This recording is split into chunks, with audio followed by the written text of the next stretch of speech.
السلام علیکم ناظرین، آپ دیکھ رہے ہیں پروگرام الف لام میم اور میں ہوں آپ کا میزبان ولید شیخ۔ اللہ تعالیٰ نے انسانوں کی ہدایت کے لیے دین اسلام کو منتخب کیا ہے، اور دین اسلام کی سورسز میں اولین قرآن ہیں اور اس کے بعد سنت اور رسول اکرم صلی اللہ علیہ وسلم کی احادیث، اور جس میں مسلمانوں کا پھر اجماع بھی شامل ہے۔ اس حوالے سے ظاہر ہے ایک روایت رہی ہے، 1400 سال کا ایک عرصہ گزر چکا ہے، اور اس میں جو اسکالرلی ہماری ٹریڈیشن ہے کہ جس کے اندر رسول اکرم صلی اللہ علیہ وسلم کی تمام تر تعلیمات کو پریزرو کیا گیا ہے۔ قرآن اس متعلق بہت زیادہ واضح ہے کہ قرآن فرماتا ہے، اللہ تعالیٰ قرآن مجید میں ارشاد فرماتا ہے کہ جو بھی رسول خدا صلی اللہ علیہ وآلہ وسلم تمہیں دیں اسے لے لو، اور جس سے وہ منع کریں اس سے رک جاؤ۔ اس کے علاوہ بھی قرآن نے جب رسول اکرم صلی اللہ علیہ وآلہ وسلم کی رسپانسبلٹیز بتائی ہیں تو اس کے اندر بھی قرآن کی آیتوں کی تلاوت کرنا، قرآن کی تعلیم دینا اور انسانوں کا یعنی مسلمانوں کا تزکیہ کرنا بھی شامل ہے۔ ظاہر ہے قرآن کی روشنی میں، قرآن کی تعلیمات کی روشنی میں حدیث اور سنت کی جو اہمیت ہے وہ بالکل واضح ہو جاتی ہے، اور اس حوالے سے آپ کو پتہ ہے ہمارے فکری موضوعات بھی چلتے رہتے ہیں، اور جس میں ہم مختلف زاویوں سے ان ٹاپکس کو چھیڑنے کی کوشش کرتے ہیں، ڈسکشن کرنے کی کوشش کرتے ہیں، اور ڈفرینس آف اوپینین یعنی مختلف اوپینینز جاننے کی کوشش کرتے ہیں تاکہ ظاہر ہے ایک گہرائی سے سمجھ سکیں، ڈیپ ذرا تھاٹ دے سکیں، ریزننگ کر سکیں کچھ ایشوز کے اوپر، اور اپنے عقائد کو ٹھوس بنا سکیں۔ آج اسی سلسلے کی ایک کڑی میں ہم نے بہت ہی خوبصورت مہمانوں کو اپنے پروگرام میں مدعو کیا ہے۔ ظاہر ہے اس حوالے سے اس لیے بھی کیونکہ ہمارے ملک میں آپ کو پتہ ہے ایک علم کے حوالے سے ایک فقدان پایا جاتا ہے، اور انٹلیکچوئلز بھی ہمارے ملک میں اس حساب سے نہیں ہیں جیسے ایک مہذب معاشروں میں پائے جاتے ہیں۔ مگر جو معزز مہمان آج ہمارے ساتھ موجود ہیں، مجھے بہت خوشی ہو رہی ہے کہ ان کا تعارف کرواتے ہوئے سب سے پہلے ہمارے ساتھ موجود ہیں جناب حسن الیاس صاحب، کسی بھی تعارف کے محتاج نہیں ہیں۔ غامدی ریسرچ سینٹر سے آپ کا تعلق ہے، اور آپ کی اکثر ویڈیوز سوشل میڈیا کی زینت بھی بنتی رہتی ہے، اور ٹاپکس کچھ ایسے چھیڑتے ہیں کہ جس سے ڈسکشن سے ظاہر ہے پھر بہت سارے لوگ بھی پھر اس کے اوپر ڈسکشنز کرتے ہیں، کمنٹس آتے ہیں، تو بہت اچھا ایک ماحول کریٹ کرتے ہیں سوشل میڈیا کے اوپر ریلیجیس ڈسکشنز وغیرہ کے حوالے سے۔ بہت خوشی ہو رہی ہے آپ کا تعارف کرواتے ہیں۔ السلام علیکم سر۔ وعلیکم السلام۔ مزاج گرامی، اللہ کا شکر عنایت۔ اور پھر دوسری شخصیت جو ہمارے ساتھ موجود ہیں ان کا تعلق بھی غامدی ریسرچ سینٹر سے ہے اب، اور ان کی شخصیت ایک انسپائرنگ شخصیت ہے اس حیثیت میں کہ ان کا بیک گراؤنڈ جو تھا وہ کچھ اور تھا، اور پھر انہوں نے ایک بہت ہی بڑی ٹرانسفارمیشن سے گزرے، اور پھر اب جو جس طرح سے ان کی شخصیت کا تعارف کروایا جاتا ہے عام طور پہ وہ ایک بالکل الگ تعارف ہے۔ تو اس حیثیت میں بہت ہی انسپریشنل پرسنالٹی ہے مسلمانوں کے لیے، نوجوانوں کے لیے خاص طور پہ، جناب حمزہ علی عباسی صاحب۔ السلام علیکم حمزہ صاحب۔ السلام علیکم جی، اور بہت شکریہ فار سچ کائنڈ ورڈز، میں بہت مشکور ہوں جی آپ کا، تھینک یو سو مچ۔ بہت شکریہ حمزہ بھائی آپ کا بھی، حسن بھائی آپ کا بھی، کہ آپ نے اپنا قیمتی وقت ہمارے اس پروگرام کے لیے نکالا ہے۔ ہم آج خاص طور پہ ناظرین حدیث کے حوالے سے بات کریں گے، اور حدیث کی حجیت کے اوپر بات کریں گے، حدیث کا اسٹیٹس اسلام میں ان 1400 سال میں مسلمانوں کے درمیان کیا رہا ہے، وہ اس کو کس طرح سے ٹریٹ کرتے تھے، اس کو کیا حیثیت دیتے تھے، کتنی امپورٹنس دیتے تھے، اچھا اس کی تاریخ کیا ہے، اور اس کی تدوین کس طرح سے ہوئی۔ ان تمام ٹاپکس کے اوپر آج بات کریں گے، کوشش کریں گے کہ ظاہر ہے وقت تو ہمارا کم ہی ہوتا ہے، مگر کوشش کریں گے کہ جتنا زیادہ ہم اس کو گہرائی سے اس کے اوپر بات کر سکیں۔ حسن علیہ صاحب، سب سے پہلے حدیث کی ایک تو سب سے پہلے ڈیفینیشن کے اوپر میرے خیال سے بات کر لیں۔ سب سے پہلے ڈیفینیشن، آپ ہاؤ ڈو یو ڈیفائن حدیث؟ دیکھیے، حدیث کی بہت سادہ سی ڈیفینیشن ہے۔ رسالت مآب صلی اللہ علیہ وسلم کی قول، فعل، تقریر و تصویب کی جو تاریخی ریکارڈ ہے اس کو حدیث کہا جاتا ہے۔ آپ صلی اللہ علیہ وسلم دنیا میں آئے، آپ نے دین یہاں پر پیش کیا، اور دین پیش کرنے کے بعد آپ نے اس دین کی شرح و وضاحت کی، تفہیم و تبیین کی، اس دین پر مبنی اطلاقات میں مماثل صورتحال میں اس کا اطلاق کیا، آپ نے اس پر عمل کا ایک نمونہ پیش کیا۔ اس سب کا جو تاریخی ریکارڈ ہے، آپ کے اجتہادات، آپ کے علم و عمل کی روایت، اس کو حدیث کہا جاتا ہے۔ ٹھیک، اچھا اب سنت کو کس طرح سے ڈیفائن کرتے ہیں آپ؟ سنت دین کا مستقل ماخذ ہے۔ قرآن مجید نے جس وقت پیغمبر کو قرآن مجید نازل کرتے ہوئے یہ ہدایت کی کہ آپ یہ کوئی نیا دین لے کر نہیں آ رہے، یہ وہی دین ہے جو اس سے پہلے تمام پیغمبروں کو دیا گیا تھا، آپ نے انہی کے ٹریڈیشن کو فالو کرنا ہے، ان اتبع ملت ابراہیم حنیفہ۔ تو دین کے عملی احکامات جو عمل کے ذریعے منتقل پہلے ہوتے چلے آئے تھے، وہ رسالت مآب صلی اللہ علیہ وسلم کے ذریعے اس کی تجدید، تصویب، اس کے اندر کوئی اضافہ تھا، اس کو زندہ کرنا تھا، آگے بڑھانا تھا، وہ بڑھا کر آپ صلی اللہ علیہ وسلم نے اس کو آگے پہنچا دیا. یہ دین کے مستقل بذات انڈیپینڈنٹ عملی احکامات ہیں جو اجماع اور تواتر کے ذریعے پوری امت میں آگے رسالت مآب صلی اللہ علیہ وسلم نے جاری فرمائے.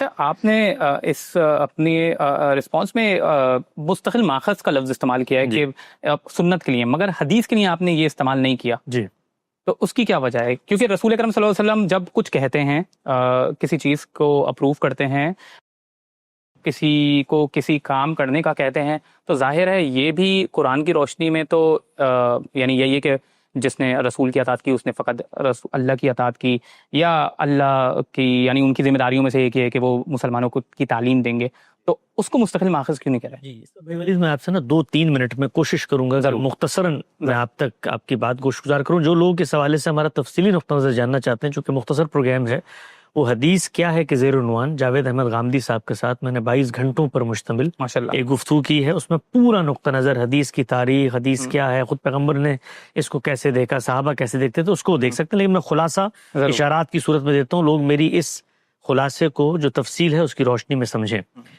روئے زمین پر دین کا تنہا ماخذ وہ ایک شخص کی ذات ہے، اور وہ ہے پیغمبر صلی اللہ علیہ وسلم.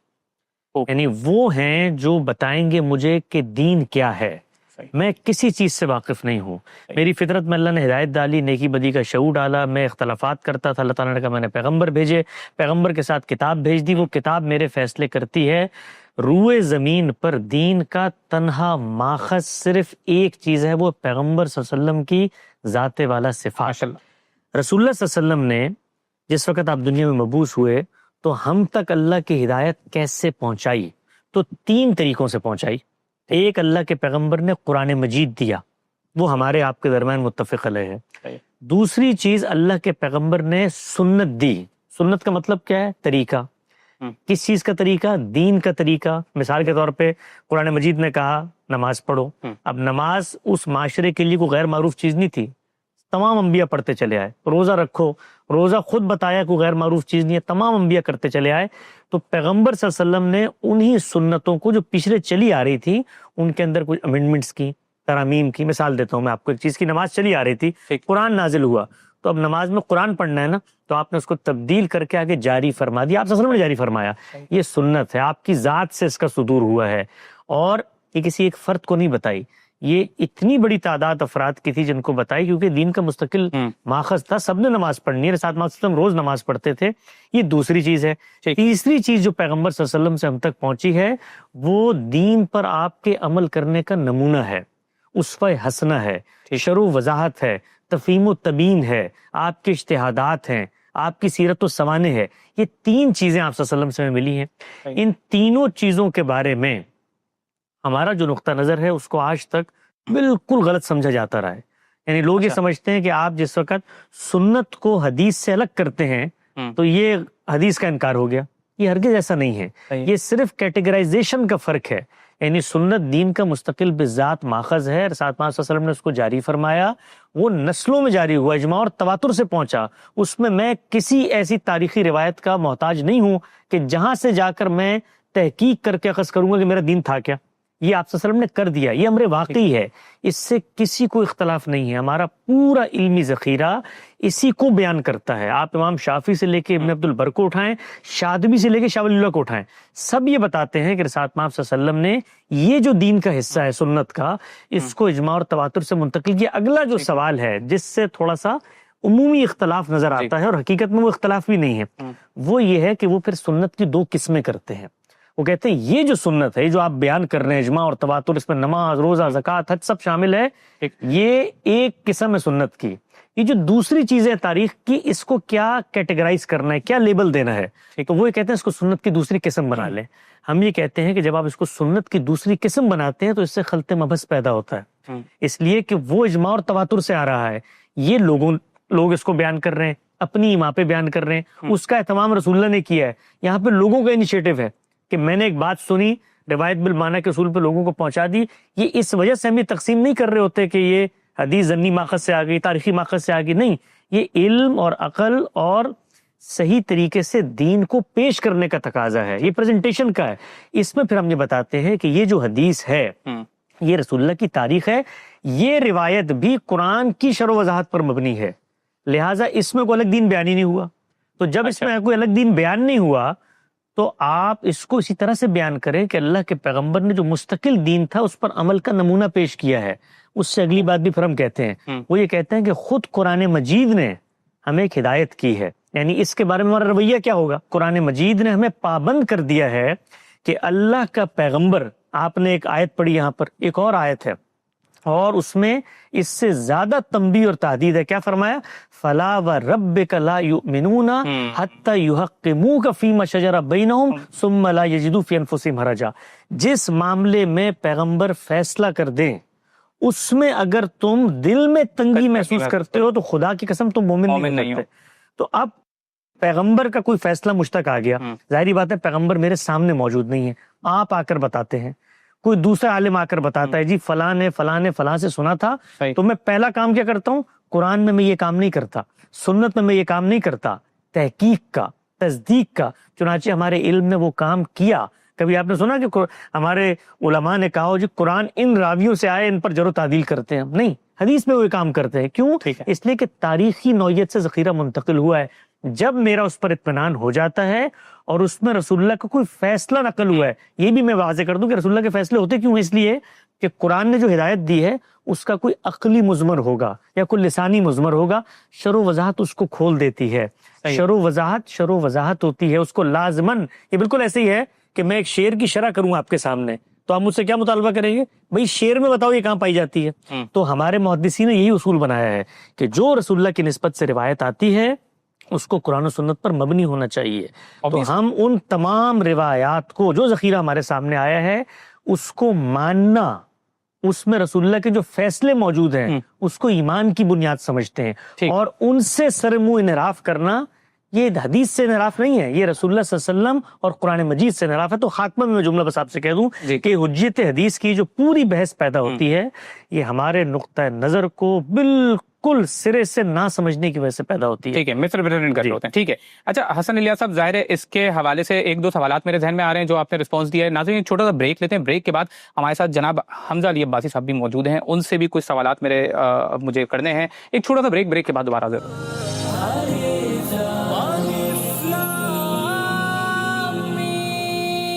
السلام علیکم ناظرین، پروگرام میں ایک بار پھر خوش آمدید. آج ہم حدیث کی حجیت کے اوپر بات کر رہے ہیں اور ہمارے ساتھ بہت ہی خوبصورت مہمان موجود ہیں.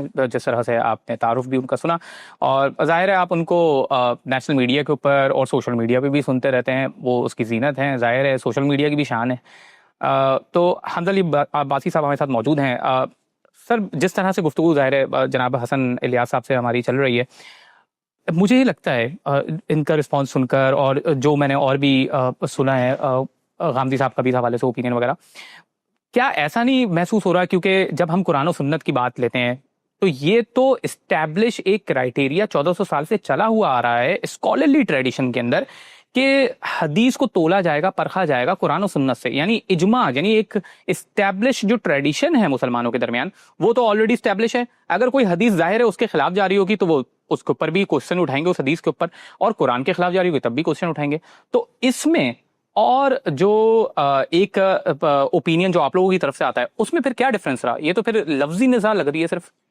بالکل جی، پہلے تو میں آپ کو بہت مبارکباد دوں گا کہ اس طرح کا شو کرنا مین سٹریم ٹی وی کے اوپر جو مذہبی شو ہے اور اس میں صرف شیلو ڈسکشنز نہیں ہوتی بلکہ بڑی ان ڈیپتھ ڈسکشنز ہوتی ہیں اور ڈفرینٹ نقطۂ نظر کے لوگوں کو آپ بلاتے ہیں. یہ یقین جانے from a person in the media, آپ ایک تو بہت مشکل کام کر رہے ہیں اور بہت حوصلے والا کام کر رہے ہیں اور یہ بہت قابل تحسین کام ہے اور اللہ آپ کو مزید اس کے اندر برکت دے اور یہ بڑی خدمت ہے دین کی جو آپ کر رہے ہیں.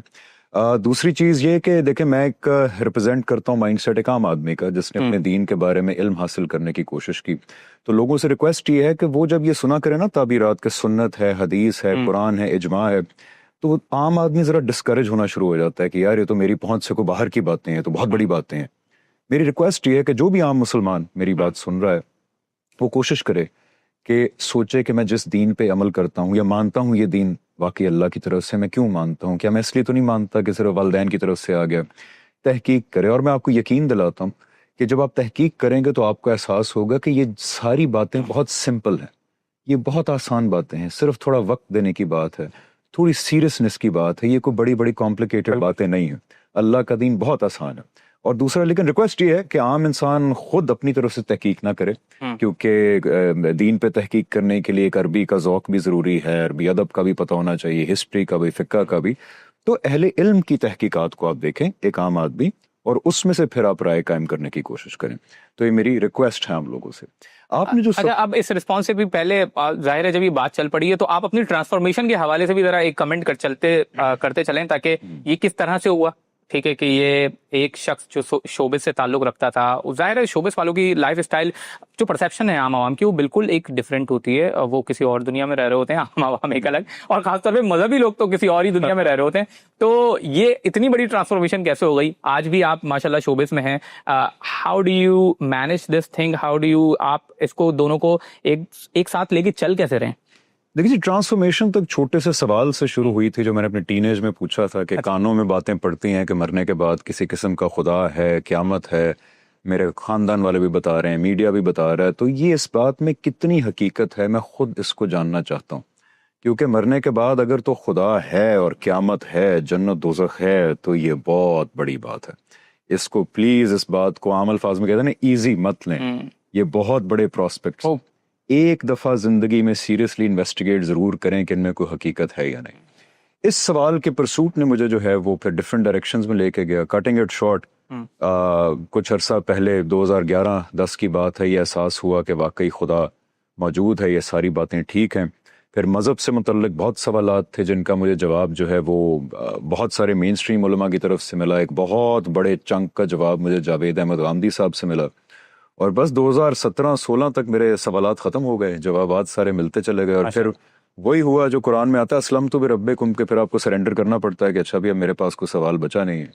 تو اور جہاں تک دنیاوی زندگی کی بات ہے تو اس کے اندر دونوں عام طور پہ کنٹراسٹنگ چیز لگتی ہے نا کہ مذہب کو اور شوبز کو ساتھ کیسے چلا سکتا ہے کوئی انسان. جی جی جی بالکل. کیونکہ ایسا انسان جس کی منزل اب ہے قیامت کے اندر سکسیس، یعنی کہ میرا، آپ کا، کسی کا بھی اس آدمی کا جو خدا پہ اور قیامت پہ یقین کرتا ہے، اس کا ایک ہی گول ہونا چاہیے کہ اس دن میں کامیاب کیسے ہوں. تو پھر آپ کی نمبر 1 پرائیورٹی یہ بننی چاہیے کہ جو مجھے خدا نے احکامات دیے ہیں میں اس کے کوئی باہر کام نہ کروں. تو اگر میں اس دین کی تعبیر سے متفق ہوتا جس میں فار ایگزامپل ہر طرح کے فنون لطیفہ جو ہے وہ جائز نہیں ہے، تو پھر ظاہری بات ہے میں بالکل بھی نہ کرتا. اور وہ لوگ جو مانتے ہیں اس تعبیر کو کہ میوزک سارا حرام ہے، ایکٹنگ بھی حرام ہے، پینٹنگ بھی حرام ہے، ان سے پھر ریکویسٹ ہے کہ جو وہ مانتے ہیں اسی پہ عمل درآمد کریں. لیکن میں جس دین کی تعبیر سے متفق ہوں، جس کے اس دور کے اندر روح رواں جو ہیں وہ جاوید احمد غامدی صاحب ہیں، اس کے اندر تمام فنون لطیفہ ایک بہت ہی مقررہ اخلاقی حدود کے اندر جائز ہے. تو اس لیے میرے لیے کوئی کانٹرڈکشن پیدا نہیں ہوتی. اور ظاہری بات ہے اب جس طرح کا میڈیا ہے اس میں وہ چیزیں جو اللہ تعالیٰ نے حرام قرار دی ہیں اس سے بہت ساری چیزیں نارملائز بھی ہو گئی ہیں. تو اللہ تعالیٰ کی حدود کا خیال کرتے ہوئے کبھی کبھی جب کوئی کوتاہی ہو جاتی ہے تو پھر میں قرآن کی اس آیت کو یاد کرتا ہوں کہ اللہ تعالیٰ کہتے ہیں بڑے گناہوں سے بچ کے رہو، چھوٹے گناہوں کو میں معاف کر دوں گا. تو اس چیز سے بڑی تسلی آتی ہے. لیکن دنیاوی زندگی گزارنے کا ایک ہی مقصد ہے کہ اس آخرت کی جواب دہی میں میکسیمم سکسیس حاصل کی جائے. تو لیکن میری زندگی میں کانٹرڈکشن اس لیے پیدا نہیں ہوتی بیکاز میری دین کی تعبیر جس سے متفق ہوں وہ اجازت دیتی ہے. اب اصل پوائنٹ یہی ہے کہ انسان کے لیے، خود کے لیے یہ اطمینان ہو کہ، اور دیکھیں قرآن نے ایمفسائز کیا اس بات پہ، حسن بھائی اس کو جو ہے وہ اوتھینٹیکیٹ کریں گے کہ جو آپ دل سے مانتے ہیں دین کی تعبیر ہے اس پہ عمل درآمد کریں. علمی غلطیوں کو اللہ تعالیٰ معاف کر دیں گے لیکن سنسیریٹی پہ کمپرومائز نہیں کریں گے. اگر کسی چیز کو آپ واقعی دین کی تعبیر مانتے ہیں اور اس پہ عمل درآمد نہیں کرتے. ایک چھوٹا سا بریک کے بعد دوبارہ دے.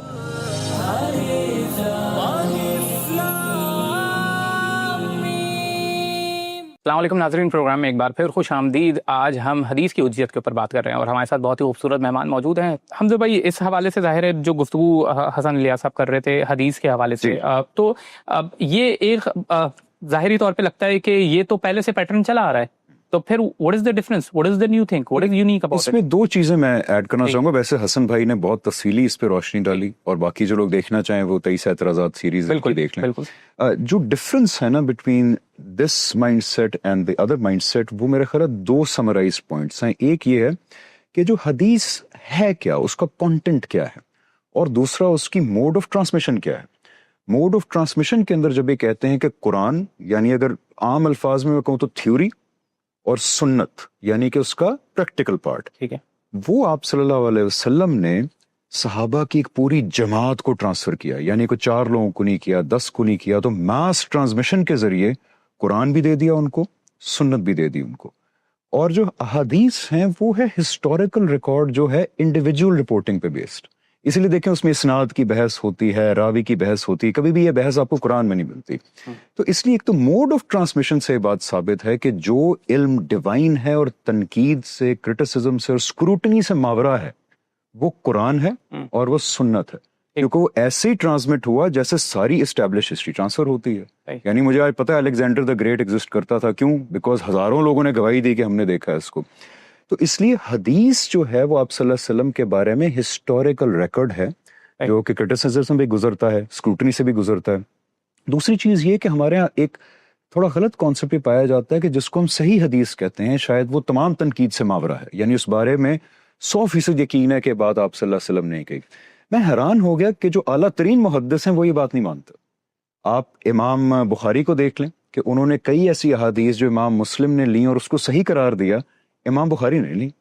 اس طرح امام مسلم نے کئی ایسی احادیث جو بخاری نے جو ہے لی تھیں ان کو صحیح کہا، امام مسلم نے سے انکار کر دیا. اس طرح بڑے بڑے محدثین ہیں، جیسے کہتے ہیں جی علامہ باجی ہیں، میرے خیال سے ابن حجر ہیں، علامہ باجی ہیں، امام عراقی ہیں، اب ریسنٹلی البانی، علامہ البانی صاحب تھے، انہوں نے صحیح حدیث کے اوپر بھی تنقید کی. تو اس سے ثابت یہ ہوا کہ قرآن اور سنت انفیلیبل علم ہے، یعنی کہ وہ ڈیوائن ہے، اور حدیث جو ہے وہ انسانوں کا مرتب کیا ہوا ہے. دوسرا ایک ڈفرنس یہ ہے کانٹینٹ کا، کہ کانٹینٹ کیا ہے سنت اور حدیث کا. اس معاملے میں میرے خیال ہے کہ غامدی صاحب جیسے علماء کا ایک بڑا احسان ہے کہ انہوں نے حدیث کو اس جگہ پہ رکھا ہے جو وہ ڈیزرو کرتی ہے اور تمام شکوک و شبہات کو نکال دیا.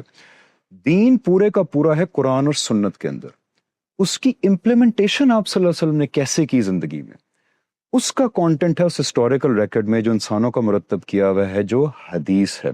پرابلم وہاں پہ آتی ہے کہ جب آپ حدیث کے علم کو بھی قرآن اور سنت کے ساتھ رکھ دیتے ہیں اور اس کو بھی اسی طرح کا divinely protected independent source of دین کے احکامات مانتے ہیں جو قرآن اور سنت ہے. ایسا نہیں ہے. حدیث کے اندر قرآن اور سنت میں دیے گئے دین کی ہی امپلیمنٹیشن ہے، اسی کی ایکسپلینیشن ہے، وہ پیرلل سورس آف ریلیجن نہیں ہے. اچھا، ابھی یہاں پر مجھے ایک چیز حسن الیاس صاحب ایک میرے جو ذہن میں آ رہی ہے وہ یہ سنت بھی اگر ہم غور کریں تو فار ایگزامپل آج مسلمانوں کی جو سنت فار ایگزامپل ٹھیک ہے فجر میں 2 رکعت پڑھنی ہے، عشاء میں 4 رکعت پڑھنی ہے، مگر ہاتھ کھول کے پڑھنی ہے، ہاتھ باندھ کے پڑھنی ہے. اس میں تو within Sunni school of thought ہمیں 2 مل جاتے ہیں. فار ایگزامپل ایک ہاتھ باندھ کے پڑھتا ہے، ایک ہاتھ کھول کے پڑھتا ہے. تو یہ سنت بذات خود ہے، ہمارے مسلمانوں کے درمیان ایک اس کے اوپر اجماع بھی موجود ہے، اور لوگ اس کو یہ بھی نہیں کہتے کہ ہاتھ کھول کے پڑھنا حرام ہے. تو یہ بھی تو ہمارے سامنے ایک بات آ گئی ہے سامنے. جی دیکھیے، سنت جو منتقل ہوئی ہے اس عمل کے اندر بہت سارے ایسے ضمنی اعمال ہیں جن میں اللہ کے پیغمبر نے انسانوں کو اختیار دیا ہوا ہے. مثال کے طور پہ نماز منتقل ہوئی ہے، نماز کے اوقات، نماز کی جماعت، نماز کی اذان، نماز کی رکعتیں، ان میں اختیار نہیں دیا گیا. پھر نماز کے 2 حصے ہیں، ایک لازم اعمال ہیں اور ایک اختیاری اعمال ہیں. جو لازم اعمال ہیں اس میں قیام ہے، اس میں رکوع ہے، اس میں قعدہ ہے، اس میں سجدہ ہے، اس میں قرات فاتحہ ہے، اس کے ساتھ قرآن ملا کے پڑھنا ہے، اس کے ساتھ ساتھ رکوع ہے. اس کے اذکار کیا ہوں گے اس میں آپ کو اختیار دیا گیا ہے. اسی طرح سے آپ جب کھڑے ہوتے ہیں، کھڑے ہونے کے بعد قیام میں ہاتھ باندھ رہے ہیں یا نہیں باندھ رہے ہیں، یہ اختیاری عمل ہے. تو یہ جو اختلافات آپ کو نظر میں آتے ہیں وہ اصل میں اختلاف نہیں ہے، وہ اختیاری اعمال کے اندر ترجیحات ہیں. چنانچہ آپ غور کیجئے تو جب کبھی گفتگو سنتے ہیں آپ علماء کی رفع دین کے بارے میں تو وہ کیا کرتے ہیں، وہ رسالت مآب صلی اللہ علیہ وسلم کی نسبت سے منتقل ہونے والی تاریخ سے دلائل لے کر آ رہے ہوتے ہیں کہ بھئی یہ فلاں فلاں صحابی نے بتایا رسول اللہ نے یہ کیا. جو نہیں کرتے وہ بھی لے کر آ رہے ہوتے ہیں. اس کا کیا مطلب ہے؟ اس کا مطلب یہ ہے کہ خود پیغمبر صلی اللہ علیہ وسلم کے ہاں اس چیز کا تعدد یہ بتا رہا ہے کہ اختیاری عمل ہے. تو سنت کے اندر کوئی اختلاف نہیں ہوتا. سنت کے اندر جو اختیاری اعمال ہیں جو ہماری ثوابدید پہ چھوڑ دیے گئے ہیں ان میں یہ معاملہ ہوتا ہے. ایک نقطے کی میں بس وضاحت کر دوں یہاں پہ. اللہ تعالیٰ کے پیغمبر دین ہمیں خبر واحد کے ذریعے دیتے ہیں. اس سے آگے بڑھ کر مخطوطات پہ لکھ کر پتھروں کے اوپر کندہ کر کے دیتے، ہم اس سے دین حاصل کرتے. ہمارا یہ مسئلہ نہیں ہے کہ خبر واحد کو چونکہ لوگوں نے بیان کیا ہے اس لیے ظنی ماخذ ہو جاتا. ہمارے علم کی جو بحثیں ہوتی ہیں نا ظنی اور قطعی کی، ہمارے ہاں خبر واحد کے بعد میں سرے سے وہ بحث ہی نہیں ہوتی. ہم یہ کہتے ہیں کہ اللہ کے پیغمبر نے جو دین دیا ہے امر واقعی میں وہ ہے کیا؟ وہ قرآن و سنت ہے.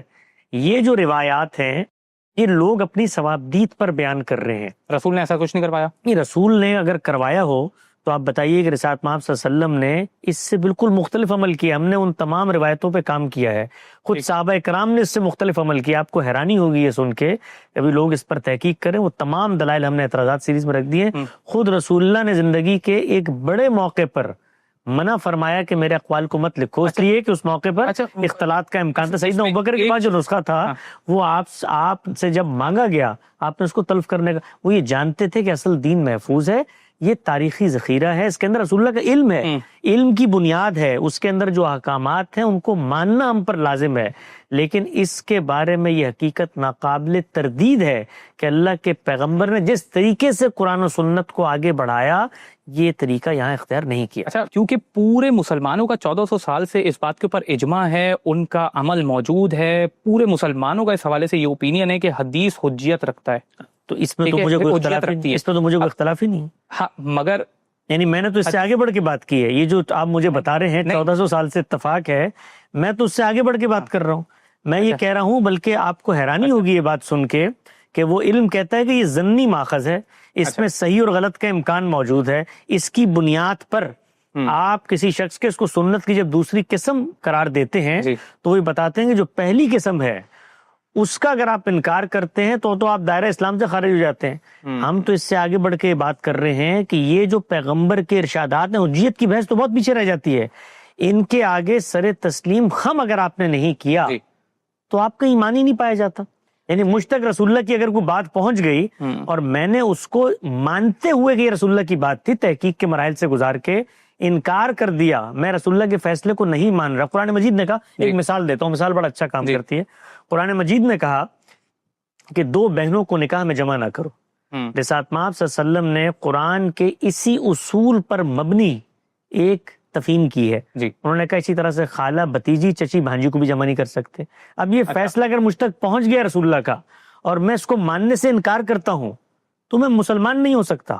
یعنی حجیت حدیث کی بحث ثانوی بحث ہے، یہ پیغمبر کا فیصلہ ہے مبنی بر قرآن. تو پیغمبر کے فیصلے کا انکار در حقیقت ہمارے نزدیک وہ قرآن کا انکار بن جاتا. حجیت حدیث بہت ثانوی چیز ہے. اس میں چیز ایڈ کر سکتا ہوں بیچ میں؟ جی ضرور ضرور. غالباً اختلاف، اور اس پہ حسن بھائی آپ بھی اگر میں غلط ہوں تو کامنٹ کر دیں، کہ اختلاف صرف اس بات کا ہے کہ حدیث کا جو علم ہے کیا اس کو قرآن کی روشنی میں سمجھا جائے گا، یعنی قرآن میں دین موجود ہے اور آپ صلی اللہ علیہ وسلم اس کی امپلیمنٹیشن کر رہے ہیں، یا پھر حدیث کو قرآن کے ساتھ پیرل رکھ کے as a separate source of دین سمجھا جائے گا کہ قرآن میں بھی کچھ احکامات ہیں اور کچھ نئے احکامات جن کی ان پرنسپل یا ڈائریکٹلی روٹ قرآن میں نہیں ہے وہ آپ صلی اللہ علیہ وسلم نے حدیث کے ذریعے دیے. یہ ہے اصل پرابلمٹک مائنڈ. اس قسم کے پروگرام آپ کو پتہ ہے جو فکری پروگرام ہے جس کے اندر ہم گہری گفتگو کرتے ہیں مختلف موضوعات کے اوپر، اس کا مقصد یہ ہوتا ہے تاکہ ایک ڈسکورس کریٹ کیا جا سکے، ڈائیلاگ کی فضا بنایا جا سکے اس معاشرے میں کہ جس معاشرے میں ڈائیلاگ اور ڈسکورس اور بات چیت نہیں ہوتی. بیٹھ کے بات چیت کریں، اور اسی لیے اس قسم کے پروگرامز ہم کر رہے ہیں. اس میں سے وہ صرف یہ نہیں ہے کہ کسی ادارے کو پروموٹ کرنا ہے، کسی خاص فرقے کو پروموٹ کرنا ہے، بلکہ اس کے اندر ہمارا موقف، ہمارا مدعا، ہمارا مقصد یہ ہے کہ ڈائیلاگ اور ڈسکشن کو پروموٹ کیا جائے اور ساتھ بیٹھ کے بات کی جائے اور مختلف اوپینینز کو جانچنے کی، سننے کی عادت اپنائی جائے. ناظرین، پھر کسی نئے موضوع کے ساتھ، فکری موضوع کے ساتھ، کسی اور لوگوں کے ساتھ، کسی اور ادارے سے تعلق رکھنے والے لوگوں کے ساتھ انشاءاللہ حاضر ہوں گے. تب تک کے لیے اپنے میزبان ولی شیخ کو دیجیے اجازت.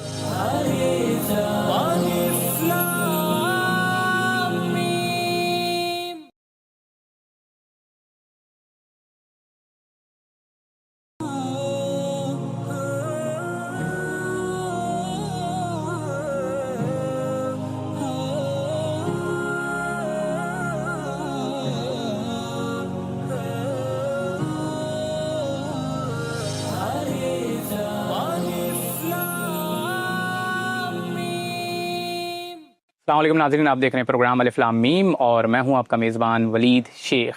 اللہ تعالیٰ نے انسانوں کی ہدایت کے لیے دین اسلام کو منتخب کیا ہے. اللہ تعالیٰ قرآن مجید میں ارشاد فرماتا ہے کہ جو بھی رسول خدا صلی اللہ علیہ وآلہ وسلم تمہیں دیں اسے لے لو، اور جس سے وہ منع کریں اس سے رک جاؤ. اس کے علاوہ بھی قرآن نے جب رسول اکرم صلی اللہ علیہ وآلہ وسلم کی رسپانسبلٹیز بتائی ہیں تو اس کے اندر بھی قرآن کی آیتوں کی تلاوت کرنا، قرآن کی تعلیم دینا اور انسانوں کا یعنی مسلمانوں کا تزکیہ کرنا بھی شامل ہے۔ ظاہر ہے قرآن کی روشنی میں، قرآن کی تعلیمات کی روشنی میں حدیث اور سنت کی جو اہمیت ہے وہ بالکل واضح ہو جاتی ہے۔ اور اس حوالے سے آپ کو پتہ ہے ہمارے فکری موضوعات بھی چلتے رہتے ہیں۔ آج اسی سلسلے کی ایک کڑی میں ہم نے بہت ہی خوبصورت مہمانوں کو اپنے پروگرام میں مدعو کیا ہے۔ ظاہر ہے اس حوالے سے اس لیے بھی کیونکہ ہمارے ملک میں آپ کو پتہ ہے ایک علم کے حوالے سے ایک فقدان پایا جاتا ہے، اور انٹلیکچوئلز بھی ہمارے ملک میں اس حساب سے نہیں ہے جیسے ایک مہذب معاشروں میں پائے جاتے ہیں۔ مگر جو معزز مہمان آج ہمارے ساتھ موجود ہیں، مجھے بہت خوشی ہو رہی ہے کہ ان کا تعارف کرواتے ہوئے سب سے پہلے ہمارے ساتھ موجود ہیں جناب حسن الیاس صاحب، کسی بھی تعارف کے محتاج نہیں ہیں۔ غامدی ریسرچ سینٹر سے آپ کا تعلق ہے اور آپ کی اکثر ویڈیوز سوشل میڈیا کی زینت بھی بنتی رہتی ہے۔ السلام علیکم سر۔ وعلیکم السلام۔ مزاج گرامی، اللہ کا شکر عنایت۔ اور پھر دوسری شخصیت جو ہمارے ساتھ موجود ہیں ان کا تعلق بھی غامدی ریسرچ سینٹر سے ہے اب، اور ان کی شخصیت ایک انسپائرنگ شخصیت ہے اس حیثیت میں کہ ان کا بیک گراؤنڈ جو تھا وہ کچھ اور تھا، اور پھر انہوں نے ایک بہت ہی بڑی ٹرانسفارمیشن سے گزرے، اور پھر اب جو جس طرح سے ان کی شخصیت کا تعارف کروایا جاتا ہے عام طور پہ وہ ایک بالکل الگ تعارف ہے۔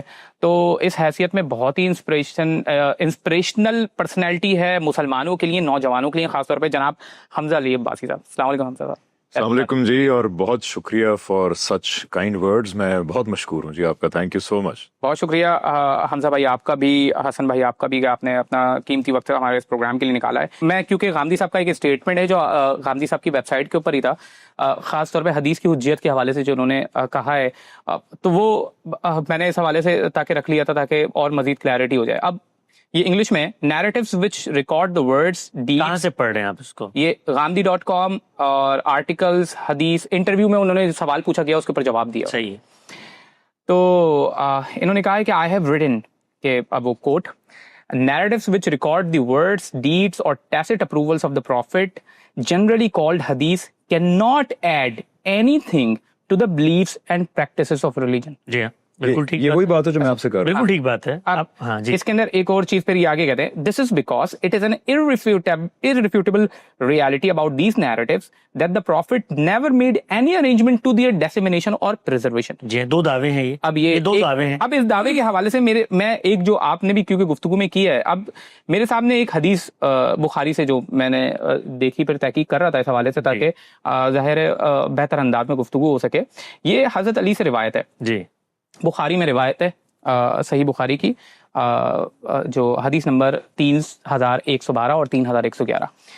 اس کے اندر ایک حضرت علی کے پاس کچھ لوگ آئے اور انہوں نے کچھ ان کے سامنے مدعا رکھا کہ حضرت عثمان کے دور خلافت کے اندر کچھ معاملات ہو رہے تھے، تو وہ کہہ رہے تھے کہ ہمارا اس طریقے سے ڈیل کیا جائے۔ تو حضرت علی نے یہ کہا، اور حدیث نمبر 312 311 دونوں میں یہ بات لکھی ہوئی ہے کہ حضرت علی نے اپنے بیٹے یعنی محمد حنفیہ کو یہ کہا کہ تم یہ کتاب لے کر جاؤ اور حضرت عثمان کے پاس لے کے جاؤ اور ان کو بتاؤ کہ یہ رسول اکرم صلی اللہ علیہ وسلم ان سے کہنا کہ یہ کتاب حضرت کا خود لکھوایا ہوا ہے، اور ان سے یہ کہنا کہ وہ اس کے اوپر حکم جو جاری کریں وہ اس کتاب کے مطابق کریں۔ ٹھیک ہے، تو یہاں پر تو ایک پوری رسول اکرم صلی اللہ علیہ وسلم کی ہمیں کیا حکم لکھوایا ہوا ہے؟ وہ کیا حکم ہے؟ حکم جو بھی لکھوایا ہوا ہے، وہ حکم کیا ہے؟ سوال زکوٰۃ کے حوالے سے۔ زکوٰۃ تو رسالت مآب صلی اللہ علیہ وسلم نے خود، زکوٰۃ تو سنت کے ذریعے آپ نے جب منتقل کی تو اس کی جو تفصیلات ہیں وہ تو خود لکھوا کر، کیونکہ وہ مال نے جانا ہے نا، ہر جگہ پہ وہ مال نے جانا ہے، انہوں نے اس کے مطابق زکوٰۃ لینی ہے، تو وہ تو سنت کے ذریعے انہوں نے منتقل کیا، لوگوں کو لکھوایا، بالکل اسی طرح سے قرآن لکھوایا، یعنی اس طرح قرآن مجید لکھوایا، اسی طرح سنت کی وہ ڈیٹیلز، وہ چیزیں جن کے اندر عادات آ جاتے ہیں۔ مثال کے طور پر یہ جو سیدنا علی کی آپ نے روایت پڑھی، اس کے اندر وہ بتاتے ہیں کہ مویشی کی زکوٰۃ کیا ہوگی، اس میں بتاتے ہیں اگر 100 جانور ہوں تو اس کے بعد بنت لبون دینا پڑتا ہے 1 سال کا یہ ساری چیزیں جس وقت ساتھ پانچ صلی اللہ علیہ وسلم نے بتائیں، لوگوں نے لکھنی شروع کر دی۔ ان کا معاملہ وہ نہیں ہے جو باقی روایات کا ہمارے سامنے آتا ہے، یہ سنت کو اسی دور کے اندر لوگوں نے لکھ کے پریزرو کیا۔ پہلی بات نہیں، رسول نے خود پریزرو کروایا۔ اب یہ یہاں پہ کہہ رہے ہیں کہ کوئی ارینجمنٹ بالکل کروایا نہیں، وہ جو بات کر رہے ہیں وہ اخبار احاد کے بارے میں کر رہے ہیں، یہ جو رسالت مآب صلی اللہ علیہ وسلم نے کام کروایا یہ اخبار احاد نہیں ہے، یہ سنت کا ماخذ ہے۔ آپ کے ہاں اس وقت بھی جو زکوٰۃ کے اندر عادات آتی ہیں، شروحات آتی ہیں، پورا ذخیرہ اس کو اجماع اور تواتر سے اخذ کرتا ہے۔ وہ اجماع اور تواتر خود رسالت مآب کی زندگی میں ریٹن ریکارڈ میں آ چکا ہے۔ یہ چیز اور یہ بات کہ میں نے رسول اللہ صلی اللہ علیہ وسلم کو یہ کہتے ہوئے سنا کہ آپ نے فلاں موقع پر یہ کیا، آپ دو چیزوں کا فرق محسوس کر رہے ہیں۔ اس کو رسالت مآب صلی اللہ علیہ وسلم کہیں جو میری تاریخ ہے مجھ سے متعلق، تو میری مجلسوں میں بیٹھتے ہو، میری سیرت و سمانے دیکھتے ہو، میرے فیصلے دیکھتے ہو، یہ تم لوگوں کے ذہن میں رہتے ہیں، اس کے حوالے سے میں آپ کو بتاتا ہوں۔ ان کا عمل حجت نہیں ہے پھر رسول کا عمل؟ نہیں، رسول اللہ کا عمل تو حجت ہے، وہ تو زیر بحث ہی نہیں ہے۔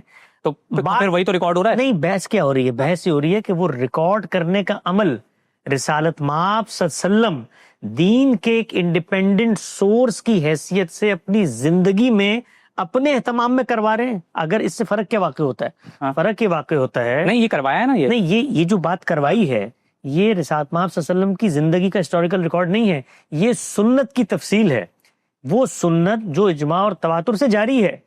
آج آپ کے پاس یہ موجود ہے، یہ جو آپ صلی اللہ علیہ وسلم نے لکھوایا وہ مخطوطہ موجود ہے۔ میں ایک چیز سمجھنا چاہ رہا ہوں کہ یہ رسول اکرم صلی اللہ علیہ وسلم نے خود لکھوایا ہے نا؟ جی ہاں، جی بالکل۔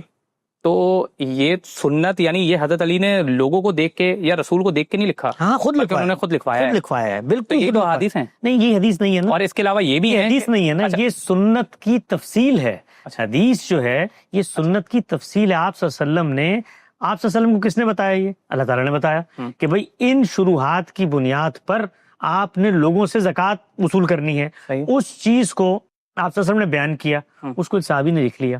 اب اگلی بات میں آپ کو بتاتا ہوں، یہ جو ذخیرہ روایات ہمارے پاس آتا ہے اس کے اندر ان سنن جو آپ صلی اللہ علیہ وسلم نے جاری فرما دی ان کی شرح و وضاحت، تفصیلات، اطلاقات کو خود صحابہ بھی نوٹ کرتے ہیں۔ فرق سمجھیں، فرق کیا ہے؟ یعنی بنیادی طور پر فرق یہ ہے کہ اللہ کے پیغمبر سے تین چیزیں مل رہی ہیں ہمیں۔ ایک قرآن، ایک مستقل بذات زکوٰۃ، مستقل بذات دین کا حکم ہے، اس کا ماخذ پیغمبر کی ذات ہے، قرآن کا ماخذ بھی پیغمبر کی ذات ہے۔ وہ آپ صلی اللہ علیہ وسلم نے پورے معاشرے کو منتقل کیا، اتنا اہتمام کیا منتقل کرنے کا، سنیے گا، اتنا اہتمام کیا منتقل کرنے کا کہ اس کی تفصیلات کو جہاں پر لکھ کے بیان کرنا تھا لکھ کے بیان کر دی، جیسے کہ یہ زکوٰۃ میں بیان کر دی۔ ٹھیک ہے، اب یہاں پہ ایک چیز بہت امپورٹنٹ ہے، وہ یہ کہ رسول خدا صلی اللہ علیہ وسلم ظاہر ہے گائیڈ کر رہے ہیں، رہنمائی کر رہے ہیں، اور بہت سارے ایسے لوگوں کی کر رہے ہیں کہ جو مختلف الخیال ہے، مختلف بیک گراؤنڈ سے تعلق رکھتے ہیں اور مختلف اوقات میں اسلام میں داخل ہو رہے ہیں۔ تو کوئی شخص ہے وہ فار ایگزامپل ضعیف ہے، بوڑھا ہے، کوئی شخص ہے جو نوجوان ہے، کوئی شخص ہے جو جوان ہے، الگ الگ بیک گراؤنڈ سے تعلق رکھتے ہیں۔ کوئی سلمان فارسی جیسا ہے کہ جو پہلے سے ہی بہت زیادہ علوم کا ماہر ہے، کوئی ہے ایسا جس نے کبھی کچھ نہیں پڑھا، ٹھیک ہے۔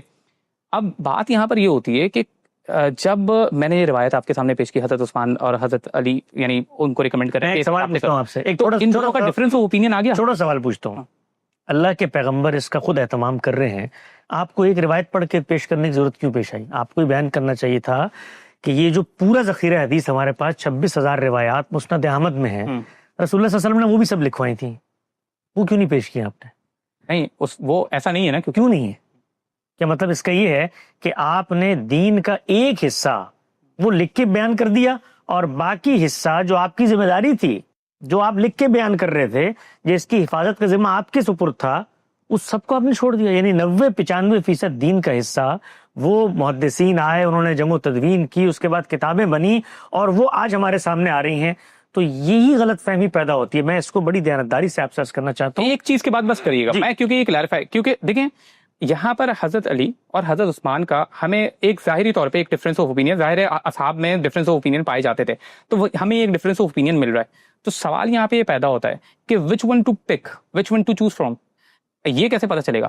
یہ تو ہمیں تبھی پتہ چلے گا کہ جب ہم یہ کہیں گے کہ ہاں یہ ڈفرینس آف اوپینین پایا جاتا تھا، ایک کا یہ اوپینین تھا، ایک کا یہ اوپینین تھا، ہم ان دونوں کو پرکھیں گے قرآن کے اوپر، ہم ان دونوں کے اوپر پرکھیں گے کہ ان دونوں کے اندر، ان دونوں شخصیات میں انڈرسٹینڈنگ فار ایگزامپل کس کے اندر زیادہ تھی یا کون سی چیز قرآن سے زیادہ مل رہی ہے، اسی بنیاد کے اوپر پرکھیں گے ہم۔ تو پوائنٹ یہ ہے کہ ایک پریکٹس جو مختلف الخیال لوگ، مختلف بیک گراؤنڈ سے تعلق رکھنے والے لوگ اسٹیبلش کر رہے ہیں، تو اس کے اندر ڈفرینسز تو پائے جائیں گے، تو اس کے اندر ہمیں اس بات کو اسٹیبلش کرنا پڑے گا کہ کون وہ ہے کہ جو قرآن و سنت کے مطابق کر رہا ہے, کون وہ ہے کہ اس کے اوپر ہم زیادہ ریلائی کر سکتے ہیں, کسی کے اوپر نہیں کر سکتے. جی. تو اس کے اندر تو سنت کے اندر بھی ڈفرینسز آئیں گے, اور اس کے اندر ظاہر ہے پھر حدیث کی تدوین کے اندر بھی آپ کو وہ آئے گا کہ آپ یہ بولیں گے کہ نہیں رسول نے یہ کہا ہے تو ہم اس کو مانیں گے. بالکل ٹھیک ہے. آپ سے میں ایک سوال پوچھتا ہوں, قرآن مجید متفق علیہ ہے دنیا میں؟ کوئی اس پہ اختلاف نہیں, قرآن مجید کا متن متفق ہے. جی. قرآن کے اندر جو تفسیری اختلافات ہو جاتے ہیں اس کو کیسے حل کرتے ہیں؟ ہوتے ہیں نا دنیا بھر میں اتنی تفسیریں لکھی گئی, آج بھی لوگ تفسیریں لکھ رہے ہیں, وہ کہتے ہیں نہیں اس آیت کا سیاق یہ ہے, اس کا سباق یہ ہے, اس سے مدعا مفہوم مراد یہ ہے. کیسے حل کرتے ہیں؟ دنیا کے اندر جو یونیورسل پرنسپل ہوتے ہیں ٹیکسٹ کو سمجھنے کا, بھائی ایک لفظ ہے جملے کے اندر آیا, اس کی تعلیف دیکھیں گے, اس کا سیاق و سباق دیکھیں گے, اس کو دیکھنے کا عمل انسانی عمل ہے. وہ جس نے دیا ہے اس نے یہ مان کر دیا ہے کہ میں ایک ایسا کلام دے رہا ہوں جو اپنے اندر صلاحیت رکھتا ہے ایک مدعا کو پہنچانے کی. رسالت میں آپ صلی اللہ علیہ وسلم نے افراد کے اتنے بڑے مجموعے کو نماز پڑھ کے دکھائی, روزہ رکھ کے دکھایا, حج کر کے دکھایا. اب دیکھنے والے اس کو پرسیو کرنے میں کہیں غلط فہمی کا شکار ہو جاتے ہیں, وہ تو قرآن کی تفسیر میں بھی ہو جاتے ہیں. آپ نے دیکھا ہے اس وقت جتنی بڑی گمراہیاں ہیں, شرک سے لے کے بدعت تک, لوگ اس کا ماخذ قرآن کو بنا رہے ہوتے ہیں. سب تختہ مشق قرآن بنا ہوتا ہے. ہمارے ہاں لوگوں کے قتل و غارت گری کی بنیاد پر قرآن لا رہے ہوتے ہیں. تو کہیں اختلاف پیدا ہو جاتا ہے تو کیا کرتے ہیں جو سیدنا علی نے کیا؟ آج کیا کرتے ہیں ہم؟ آج جب ہمارے پاس کوئی آدمی آتا ہے کہتا ہے جی میں یہ کام, کہتے ہیں سنت نہیں ہے بھائی, یہ جو آپ جس چیز کو کہہ رہے ہیں آپ کو کیسے پتا؟ میں کہوں گا سنت آج تم انیشیٹ نہیں کر رہے, پیغمبر نے انیشیٹ کی تھی اور افراد کی اتنے بڑے مجموعے میں کی تھی جس کا جھوٹ پہ جمع ہونا عقلاً محال ہے. آؤ ذرا تاریخ کا مطالعہ کر کے دیکھتے ہیں. کوئی شخص کہتا ہے جی یہ میلاد منانا بھی سنت ہے, تو میں سب سے پہلا سوال اس سے کروں گا کہ یہ جو تم اس کو سنت کہہ رہے ہو نا, رسالت مآب کی زندگی میں اس کو دکھاؤ انیشیٹ ہوتا ہوا. اور جس وقت یہ چیز انیشیٹ ہوتی تھی تاریخ کے سپرد ہو رہی تھی ساتھ ساتھ, خود فقہا سنت کا ریکارڈ لکھ رہے تھے. فقہ بھی سنت کو انیشیٹ نہیں کرتی, حدیث بھی سنت کو انیشیٹ نہیں کرتی, وہ تاریخی ریکارڈ ہے. اس تاریخی ریکارڈ میں جو نقطے کی بات انہوں نے بھی آپ سے عرض کی تھی وہ یہ ہے کہ صرف ایک چیز دیکھنی ہے. میں بڑی دردمندی سے دعوت دیتا ہوں اپنے اہل علم علماء کو کہ اس کشاکش اور اس جس کو آپ کہتے ہیں نا تنفر کی نفسیات سے نکلیں, موقف سمجھیں کیا ہے. صرف اور صرف اصطلاحات کا فرق ہے اور کچھ بھی نہیں. آپ نے سوال پوچھا نا فرق کیا رہ گیا؟ کوئی فرق نہیں ہے. ایگزیکٹلی کوئی فرق نہیں ہے. قرآن مجید پیغمبر نے دیا, سنت پیغمبر نے دی, روایت پیغمبر کی نسبت سے منتقل ہوئی. یہ تین چیزیں ہیں. پہلی دو چیزیں اجماع اور تواتر سے منتقل ہوئی, کوئی اختلاف نہیں ہے اس میں. پورا علم ہمارا کہتا ہے کہ یہ قرآن مجید اور سنت مستقل ماخذ ہے. اب یہ جو تیسری چیز ہے اس کو نام کیا دینا ہے, وہ یہ کہتے ہیں سنت کی دوسری قسم بنا دو اس کو. ہم کیا کہتے ہیں؟ ہم یہ کہتے ہیں کہ اس کو اسی جگہ پر رکھو جو امر واقعی کے مطابق ہے. نہ پیغمبر نے انیشیٹ کی, نہ لکھنے کی ترغیب دی. میں تو آپ کو آگے بڑھ کے یہاں تک کہتا ہوں, ہم نے اس پر 20-25 گھنٹے گفتگو کی ہے, صحابہ کا عہد بہد مطالعہ کیا ہے. جن بڑے جلیل القدر صحابہ کے پاس اس کی تدوین موجود تھی ان کے ہاں یہ کلیئرٹی موجود تھی کہ اس میں کوئی مستقل بذات دین نہیں ہے. یہاں تک ہوا کہ سیدنا ابوبکر کے پاس جو نسخہ تھا جس پر انہوں نے خود سے تاریخ لکھی تھی رسول اللہ کی, اس کو انہوں نے تلف کر دیا. سیدنا عمر کے ساتھ یہ معاملہ ہوا. کیوں؟ اس لیے کہ وہ جانتے دو چیزیں تھیں. صحابہ کے اندر ایک مزاج تھا, رسالت پاک صلی اللہ علیہ وسلم نے خود فرمایا تھا کہ میری نسبت سے اگر کسی نے کوئی ایسی بات نقل کی جو میں نے نہیں کی ہوگی تو اس نے اپنا ٹھکانہ جہنم میں بنا لیا. تو ان کے ہاں یہ تحفظ تھا کہ ہم کہیں نعوذ باللہ رسول اللہ کی نسبت سے کوئی لفظ اوپر نیچے نہ کر دیں. لیکن وہ یہ بھی جانتے تھے کہ یہ جو ذخیرہ ہمارے پاس موجود ہے اگر ہم اس کو نقل نہیں کرتے تو اس سے دین پہ کوئی فرق نہیں پڑے گا. دین قرآن و سنت میں محصور ہے, ہاں دین کے علم پہ فرق پڑے گا. میں ایک چھوٹا سا بریک لے رہا ہوں کیونکہ we are running out of time. ایک چھوٹا سا بریک کے بعد حاضر ہوتے ہیں تاکہ اس کے اوپر مزید گفتگو کریں. اب سوال یہاں پر یہ پیدا ناظرین, ایک چھوٹا سا بریک کے بعد حاضر ہوتے ہیں, پھر وہ سوالات جو ذہن میں آ رہے ہیں وہ پھر ان سے پوچھتا ہوں. چھوٹا سا بریک کے بعد حاضر.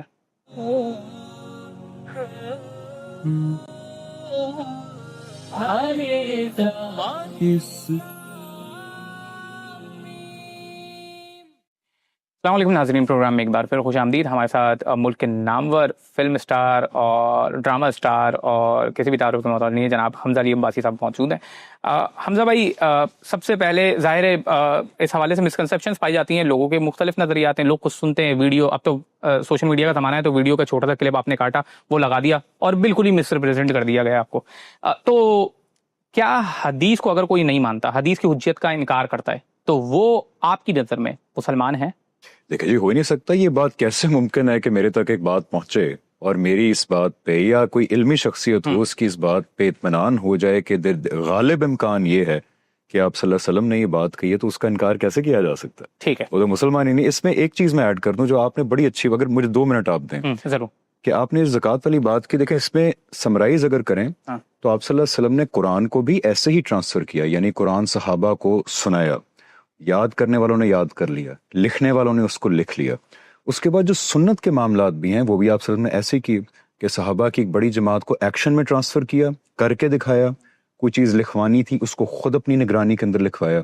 یہ ہے قرآن اور سنت۔ اس کے بعد جو ہم بات کر رہے ہیں نا حدیث، علم النبی، وہ یہ ہے کہ آپ صلی اللہ علیہ وسلم کو دوسرے لوگوں نے کچھ کہتے ہوئے سنا، کچھ کرتے ہوئے دیکھا اور خود جا کے اس کو لکھا اور آگے ٹرانسفر کیا۔ صرف بحث چھوٹی سی چیز کی، ایک تو ٹرمینالوجی میں فرق ہے، چھوٹی سی بحث ہے، وہ یہ کہ جب حدیث والا علم آپ کے سامنے آئے تو اس کو آپ قرآن اور سنت کی روشنی میں سمجھیں۔ obviously حدیث کے اندر یہ ممکن نہیں ہے کہ کوئی نیا حکم آپ صلی اللہ علیہ وسلم نے دے دیا ہو اور وہ قرآن جو مخالف قرآن اور سنت میں نہ ہو۔ فار ایگزامپل میں ایک چھوٹی سی مثال دیتا ہوں کہ حدیث کے اندر آ جاتا ہے کہ جی آپ صلی اللہ علیہ وسلم نے جو زنا کی سزا ہے وہ شادی شدہ کا سوال پوچھا اور رجم کی دے دی۔ قرآن کے اندر جو ہے وہ زنا کی سزا کوڑے ہے اور سزائے موت صرف 2 صورتوں میں دی جا سکتی، قتل اور فساد فی الارض۔ اب جو انڈیپینڈنٹ دیکھتے ہیں دین کو حدیث کو ایز اے سورس، وہ کہتے ہیں اچھا ٹھیک ہے زنا کی کوڑے سزا ہے لیکن شادی شدہ ہو تو رجم ہے۔ لیکن جو صحیح زاویہ ہے دیکھنے کا کہ حدیث کو قرآن کی روشنی میں سمجھا جائے، اور جب تحقیق بھی کی گئی ان ساری حدیث کے بارے میں تو پتہ لگا کہ آپ صلی اللہ علیہ وسلم نے وہ سزائیں اس لیے نہیں دی تھی کہ وہ شادی شدہ تھے، اس لیے دی تھی کیونکہ وہ فساد فی الارض کی کیٹیگری میں آتے تھے۔ یہ صرف چھوٹا سا ڈفرنس ہے کہ آپ صلی اللہ علیہ وسلم کی ایک بات سامنے آ گئی، صحیح ہے، وہ صحیح کا مطلب یہ نہیں کہ پھر بھی 100% آپ صلی اللہ علیہ وسلم نے کہی، صحیح کا مطلب یہ ہے کہ غالب گمان ہے کہ آپ صلی اللہ علیہ وسلم نے کہی، اور میں اس کو نہ مانوں یا کوئی نہ مانے، یہ ہو نہیں سکتا، لیکن اس کو قرآن کی روشنی میں سمجھنا ہے۔ وہاں کوئی نیا حکم نہیں ہے جو اچھا قرآن حمزہ بھائی، یہ آپ نے بہت زبردست انداز میں ایکسپلین کر دیا اور جو ظاہری نظر ہے اس کو بھی واضح کر دیا کہ اس میں بیسکلی مسئلہ کیا ہے۔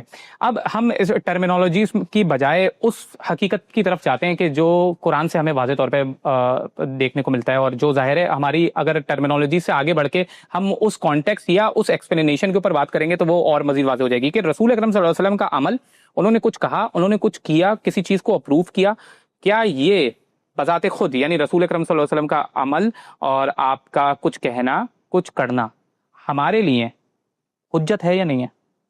بالکل حجت ہے، لیکن پھر وہی کہ اس کو قرآن کی روشنی میں سمجھنا، صحیح، قرآن کی روشنی میں سمجھنا چاہیے۔ اب ظاہر ہے اس کی نیریشن میں اور وہ جس طرح سے ہمارے طرف منتقل ہو رہی ہے اس کے اندر اگر کچھ شکوک و شبہات پائے جاتے ہیں، یعنی اس سورس میں کچھ شکوک و شبہات پائے جاتے ہیں، تو اس کو حذف کرنے کے لیے، اس کو دور کرنے کے لیے کچھ سائنس موجود ہے، جیسے علم اسماء و رجال موجود ہے۔ بالکل موجود ہے جی، یہ تو ہمارے ہاں ہمارے علم کا متفق علیہ فیصلہ ہے کہ پیغمبر کی نسبت سے جب کوئی بات بیان ہوگی تو اس میں 2 چیزیں ہیں جو کانٹینٹ کے بارے میں دیکھی جائیں گی، 3 چیزیں ہیں جو بیان کرنے والوں کے بارے میں دیکھی جائیں گی۔ ان کا حفظ و اتقان دیکھا جائے گا، ان کی عدالت دیکھی جائے گی، سلسلہ سند کا اتصال دیکھا جائے گا، جو روایت زیر بحث ہے اس کے بارے میں دیکھا جائے گا کہ علم و عقل کے مسلمات کے خلاف تو نہیں ہے اور قرآن و سنت کے واضح نصوص کے خلاف تو نہیں ہے، یعنی یہ تو متفق علیہ باتیں ہیں، اس میں تو کوئی شخص انکار ہی نہیں کر سکتا۔ اس لیے نہیں کر سکتا کہ پیغمبر صلی اللہ علیہ وسلم پیغامبر ہیں، اس دین کے جو اللہ نے ان کو دیا ہے، وہ دین کے بارے میں اللہ یہ کہتا ہے کہ آپ نے اس کو پہنچانا ہے، ٹھیک ہے، اور اس کے عقلی، اس کے لسانی مضمرات، اس کی شرح و وضاحت کیا ہوتی ہے؟ شرح و وضاحت یہ ہوتی ہے کہ اس میں شعر جو موجود ہے اس میں اس کی بنیاد پائی جائے گی، تبھی شرح و وضاحت بنے گی۔ میں آپ کے سامنے ایک شعر کی شرح و وضاحت کروں اور اس میں وہ چیزیں بیان کروں جو شعر میں نہ پائی جاتی ہوں، میں کہوں میں نے الگ سے میں نے جاری کر، اس کو آپ شرح و وضاحت کہیں گے؟ تو پیغمبر صلی اللہ علیہ وسلم کے بارے میں یہ گمان کیا کیسے جا سکتا ہے کہ جو قرآن دے دیا اللہ تعالیٰ نے، جو سنت آپ نے جاری فرما دی، اس کی ترمیم، اس کے اندر تنسیخ، اس کے اندر اضافے، اس کے اندر جو اضافے آپ نے کرنے ہیں، وہ رسول اللہ صلی اللہ علیہ وسلم کو خدا نے کہا ہے کہ آپ سنت میں کریں گے۔ اب سنت میں آپ نے ایک چیز جاری فرما دی، قرآن میں دوسری چیز جاری فرما دی، اور روایات کا ذخیرہ۔ اور پھر میں آگے بڑھ کے آپ کو بتاتا ہوں کہ ہم لوگوں نے صرف اس پہ کوئی تھیوری میں کام نہیں کیا، ذخیرہ روایات پر کام کر کے یہ بتایا ہے کہ اللہ کے پیغمبر کی نسبت سے جو روایتیں بیان ہوتی ہیں وہ قرآن کے عین مطابق ہے۔ پہلے قرآن کو سمجھو پھر حدیث سمجھ میں آئے گی۔ حدیث کی تدوین کب ہوئی؟ حدیث تو رسول اللہ صلی اللہ علیہ وسلم کی زندگی میں شروع ہو گئی تھی۔ تدوین کے 2 مراحل ہیں۔ ایک تدوین ہوتی ہے کہ جب علم کی سطح پر چیزیں مرتب ہوتی ہیں، اور دوسری تدوین وہ ہوتی ہے جب انیشل انڈیپینڈنٹ سطح پہ. تو رسالت مآب صلی اللہ علیہ وسلم کی زندگی میں بے شمار لوگ تھے جنہوں نے روایت لکھنی شروع کی. آپ صلی اللہ علیہ وسلم نے ابتدا میں انہیں منع فرمایا اور پھر تنبیہ کی کہ قرآن مجید سے اس کو بالکل الگ رکھنا، اور پھر ایک موقع پر آ کر اس کی اجازت مرحمت فرما دی. لوگوں نے لکھی، لکھنے والے لکھتے تھے، بیان کرتے تھے. یہ جو لوگ اس طرح کی فضول باتیں کرتے ہیں کہ 200 سال بعد ذخیرہ سامنے آ گیا، اس کی کوئی ویلیو نہیں ہے، یہ سب فضول باتیں ہیں، علم سے ناواقفیت کی بنیاد پر ہیں. اللہ کے پیغمبر کی موجودگی میں، آپ کی زندگی میں لوگوں نے اپنے طور پہ چیزیں لکھنی شروع کر دی. اچھا، اس میں ایک اور بات یہ ہے کہ اب کچھ جو روایتوں کا ذخیرے کے اوپر اگر ہم نظر ڈالیں تو اس میں ہمیں دکھتا ہے کہ حضرت ابو ہریرہ رضی اللہ تعالیٰ عنہ یا دیگر اصحاب سے ہمیں بہت زیادہ روایتیں ملتی ہیں. یہ بھی غلط بات ہے، بالکل غلط بات ہے. یہ ایسا بالکل نہیں ہے. ہمارے ہاں یہ نقطہ نظر بڑا عام ہو گیا ہے کہ بعض صحابہ نے ہزاروں روایتیں کر دی ہیں. یہ ٹھیک ہے کہ بعض صحابہ میں محتاط رویہ تھا، جیسے انسانوں کے اندر ہوتا ہے. صحیح ہے. بعض نے اپنا اس کو شغف بنایا کہ ہم اللہ کے پیغمبر کی اس تاریخ کو آگے منتقل کرتے ہیں، لیکن جو انہوں نے منتقل کی ہے وہ اگر آپ مقررات نکال دیں تو چند سو بنتی ہیں روایتیں، اور ان میں بھی ایک دو ایسی روایتیں بھی نہیں ہیں جو سیدنا ابو ہریرہ نے صرف مستقل بیان کی ہو، باقی کوئی صحابی بیان ہی نہ کر رہا ہوں. یعنی وہ ایسا، یہ بالکل غلط تاثر ہمارے یہاں دیا جاتا ہے کہ جی یہ بعض صحابہ ہیں انہوں نے نکل کے اتنی روایتیں بیان کر دی، ان کو شوق تھا روایتیں. ایسا ہرگز نہیں ہے. انہوں نے اپنے ذوق کے مطابق اس کام پر توجہ زیادہ دی. جو روایتیں انہوں نے منتقل کی ان کے مقررات کو نکال دیں چند سو بنتی ہیں، اور ان میں بھی کوئی ایسی روایت نہیں ہے کہ سیدنا ابو ہریرہ بیان کر رہے اور باقی صحابہ اس سے ناواقف ہوں. سب جانتے تھے. اچھا، اسی اختلاف کی وجہ سے، یعنی فار ایگزامپل کہ حضرت ابو ہریرہ سے بہت ساری روایتیں موجود ہیں، یہ تو بات طے ہے. حضرت ابو بکر سے بہت کم روایتیں، حضرت علی سے بہت کم روایتیں. تو انہی اختلافات کی بنیاد کے اوپر تو ظاہر غامدی صاحب کی طرف سے ایک اوپینین آتا ہے کہ یہ وہ وجوہات ہیں کہ جس کی وجہ سے وہ حدیث، بہت ساری حدیث کے ذخیرے کو پھر ریجیکٹ بھی کرتے ہیں. ہرگز نہیں، ہرگز نہیں. یہ بات کبھی ہماری زبان سے نکلی ہو تو آپ اس کا کوئی حوالہ پیش کریں، کبھی بھی نہیں. یہ بیوقوفی کی بات اگر کوئی شخص کرتا ہے. ہم نے کبھی حدیث کے معاملے میں تو آپ سے آگے بڑھ کے کہہ رہا ہوں کہ ہم یہ بحث بھی نہیں کرتے کہ چونکہ اس کو افراد انڈیپینڈنٹ نقل کر رہے ہیں اس لیے میرے نزدیک اس کی وہ حیثیت نہیں. ہم تو یہ بحث بھی نہیں کرتے. پیغمبر کی ذات دین کا ماخذ ہے. پیغمبر جیسے دین دیں گے ان کو اخذ کیا جائے گا. وہ ایک صحابی سے ہو. میں آپ کے صرف علم کے لیے ایک بات آپ کو یہاں بتا دوں، ہمارا جو ڈسکورس ہے اس کو لوگوں نے ابھی اس طریقے سے سمجھا ہی نہیں. ہمارے ڈسکورس میں یہ آپ صحیح روایات کی بات کر رہے ہیں، باقی ضعیف روایت بھی کچھ اس طریقے سے آنسر کر دیں تو پھر اہل علم جو آپ سے اختلاف رکھتے ہیں اور آپ کے اوپر یہ الزام لگاتے ہیں کہ آپ منکر حدیث ہیں، اس کی پھر کیا وجہ ہے؟ اب میں آپ کو سمجھاتا ہوں. وہ نقطہ آخر میں اس کو زیر بحث لے کے آ جاتے ہیں. اس وقت علم کا فقدان ہے ہمارے ہاں. 200 سال سیاسی تحریکیں، مذہبی تحریکیں، جتھے بندیاں، طاقت کے مراکز، لڑائی کشاکش، یہ سب چل رہا ہے. اس میں ان کو نہ اپنا موقف پتہ ہے نہ ہمارا موقف پتہ ہے. یہ میں دیانتداری سے آپ کو بتا رہا ہوں. اچھا، معلوم ہی نہیں ہے کہ اپنا موقف کیا ہے اور ہمارا موقف کیا ہے. تو ہوتا کیا ہے؟ ہوتا یہ ہے کہ ایک روایت سے آپ نے ایک انڈرسٹینڈنگ ڈیولپ کی ہے. مثال دیتا ہوں میں آپ کو. ایک روایت ہے کہ بھئی جس شخص کے شلوار یا تہبند ٹخنوں سے نیچے ہو وہ جہنم میں جائے گا. یہ آپ نے اس سے ایک انڈرسٹینڈنگ اخذ کی. میرے پاس آپ وہ روایت لے کے آتے ہیں تو میں پہلا کام کیا کروں گا؟ اللہ کے پیغمبر نے جو بات کہی ہے اس کی علت کیا ہے، ریزن کیا ہے. اس لیے کہ خدا کا پیغمبر قرآن مجید سے الگ ہو کر کوئی نئی بات نہیں کر سکتے. تو پھر ہم اس ریزن کو دریافت کرتے ہیں. وہ ریزن خود روایتوں کے اندر موجود ہے. صحیح ہے کہ اللہ کے پیغمبر نے فرمایا بھئی تکبر کی غرض سے یہ کام مت کرنا. اب تکبر قرآن کا موضوع ہے تو آپ صلی اللہ علیہ وسلم نے کوئی انڈیپینڈنٹ حکم نہیں دیا. تو اب میں بتاتا ہوں تکبر کے جو مظاہر، جو شاعر جب کبھی جہاں بھی پائے جائیں گے وہ قرآن کی اور ساتھ آپ صلی اللہ علیہ وسلم نے جو بات کہی تھی وہ اس دور میں اگر تکبر کی علامت تھی، اجتناب اس دور میں بھی کریں گے اور آج بھی کریں گے. اب میں نے جب یہ بات کہی تو ہمارے ہاں ایک اطاعت کا پیراڈائم بن چکا ہے. فقہ و تدبر کا پیراڈائم نہیں تھا، اطاعت کا پیراڈائم بن چکا ہے جو سلفی روایت سے اٹھا. ہمارے ہاں جو یہ احناف کی روایت، شوافی کی، یہ بالکل وہی روایت تھی جس پر آج ہم کھڑے ہیں. فقہ تدبر، وہ تو یہاں تک کہتے تھے کہ ہم قیاس کو ترجیح دے دیں گے اگر خبر واحد سے کوئی اس طرح کا حکم نظر آ رہا ہو جو بظاہر قرآن مجید کے خلاف ہو. ہم یہ کہتے ہیں کہ آپ پہلے قرآن مجید کو سمجھیں. تو یہ جو ہمارے خلاف آپ کو ایک پوری محاذ نظر آتا ہے وہ کہتے ہیں اچھا آپ نے حدیث سے جو میری انڈرسٹینڈنگ تھی اس کا انکار کر دیا تو وہ آپ نے حدیث کا انکار کر دیا. بھئی یہ ایسی بات نہیں ہے. حدیث میں آیا من تشبہ بقوم فہو منہم، جو جس کی مشابہت اختیار کرے وہ انہی میں سے ہوگا. اب میں نے آگے بڑھ کے بتایا، کسی عالم نے بتایا کہ بھائی اس سے مراد پینٹ شرٹ نہیں ہے، اس سے مراد ٹائی نیک نہیں ہے، اس سے مراد خود روایت بتاتی ہے کہ رسول اللہ نے فرمایا جعل اللہ رزق تحت ظل رمی وجعل الصغار لمن خالف امری من تشبہ بقوم فہو منہ. ایک خاص مرحلے کی روایت ہے، کفار کا خاتمہ ہو رہا ہے، اس موقع پر کہا الگ الگ ہو جاؤ ورنہ دنیا سے رخصت ہو جاؤ گے. تو سوڈو انٹلیکٹ اس دور میں جو مذہبیت نے پیدا کی ہے وہ اس بات کو سمجھنے سے قاصر ہے کہ حدیث سے جو آپ نے غلط انڈرسٹینڈنگ پیدا کر لی ہے اس سے اختلاف، حدیث کا انکار نہیں ہوتا. اور اس میں ایک آخری بات میں آپ سے عرض کر دوں جو بڑی تنبیہ کی بات ہے، تحدید کی بات ہے. رسول اللہ نے فرمایا تھا کہ میری نسبت سے کوئی غلط بات نقل کرو گے تو جہنم میں جاؤ گے.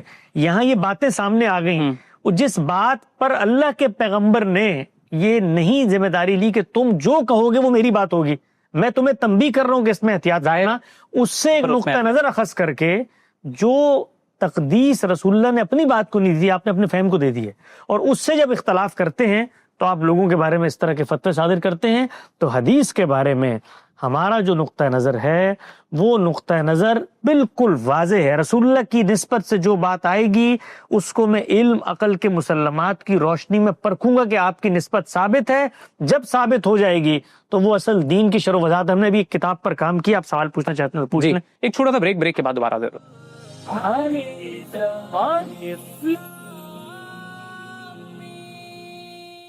السلام علیکم ناظرین، پروگرام میں ایک بار پھر خوش آمدید. ہمارے ساتھ ملک کے نامور فلم اسٹار اور ڈرامہ اسٹار اور کسی بھی تعارف میں محتاج نہیں ہے جناب حمزہ علی عباسی صاحب موجود ہیں. حسن بھائی، علم النبی کے حوالے سے بھی جو آپ نے کام کیا وہ بھی میں آپ سے پوچھوں گا. اب جو آپ بات کر رہے ہیں کہ ایک ریفارم کی ضرورت ہے، ٹھیک ہے، سائنس آف علم میں اور سائنس آف حدیث کے اندر ایک ریفارم کی ضرورت ہے، کانٹیکسچولائزیشن کی ضرورت ہے، اس کے اندر ویک حدیث کے حوالے سے اویئرنیس کی ضرورت ہے، اور اس میں ایک آپ کو ایک ایجوکیٹڈ اپروچ اپنانے کی ضرورت ہے. تو حمزہ بھائی، اب سوال یہاں پہ یہ پیدا ہوتا ہے کہ میں نے فار ایگزامپل ایک اسٹیٹمنٹ آپ کے سامنے یہاں پہ شیئر کیا، غامدی صاحب کا اسٹیٹمنٹ، خود ان کا اسٹیٹمنٹ انہی کی ویب سائٹ کے اوپر ہے کہ فار ایگزامپل انہوں نے یہ اسٹیٹمنٹ دیا کہ اس کی ارینجمنٹ یعنی حدیث کی ارینجمنٹ، اس کی پریزرویشن کے لیے رسول اکرم صلی اللہ علیہ وسلم نے کوئی اہتمام نہیں کیا. میں نے فار ایگزامپل آپ کے سامنے ایک روایت پیش کر دی. جب اس قسم کے اسٹیٹمنٹس آتے ہیں یا انہوں نے کہا کہ for example it does not add anything to the practice of religion, تو یہاں پر ایسا لگتا ہے کہ ایک ایکسٹریم اپروچ اپنا لی گئی ہے. ٹھیک ہے، حسن بھائی نے جو بات جس طریقے سے پیش کی ابھی، اس میں ظاہر ہے بات واضح ہو رہی ہے اور سمجھ میں آ رہا ہے کہ نہیں یہ کانسیپٹ نہیں ہے، وہ کانسیپٹ ہے. پوائنٹ یہ ہے کہ اگر ہم اس کے اوپر بہت زیادہ ایکسٹریم اپروچ اپنا لیں گے تو ایسا نہیں کہ پہلے سے فرقے موجود ہیں اور ایک اور فرقہ پیدا ہو جائے گا اور اس میں جو ہے نا امت بڑھ جائے گی اور بہت زیادہ پرابلمٹک ہو جائے گی سچویشن. لوگ یہ سمجھ ملنا شروع ہو جائیں گے کہ آپ منکر حدیث ہیں. تو اس میں کیا خود بتاتے خود اس رویے میں بھی احتیاط کی ضرورت نہیں ہے؟ میرے نزدیک تو جو آپ نے غامدی صاحب کے الفاظ نقل کیے وہ وہی بات کر رہے ہیں جو ادھر کی گئی ہے. یعنی فار ایگزامپل آپ صلی اللہ علیہ وسلم نے جو اخبار احاد سے چیزیں پہنچی ہیں جو لوگوں نے آپ صلی اللہ علیہ وسلم کے بارے میں، اچھا انہوں نے اخبار احاد کا یہاں پہ نہیں کیا، انہوں نے نیریٹیوز کا. یہ آپ دیکھیے نا، یہ آپ نے، میں معذرت چاہتا ہوں آپ کا وقت لے رہا ہوں. ہمارے یہاں ہوتا ہے کیا، یہ آپ نے ایک جملہ پڑھا، اس جملے سے آگے پڑھنے کی توفیق ہی نہیں، پیچھے پڑھنے کی توفیق ہی نہیں. میں آپ کو پڑھ کے بتا دیتا ہوں. غامدی صاحب نے جو پوری بات جو آپ پڑھ رہے ہیں وہ لکھی کیا ہے.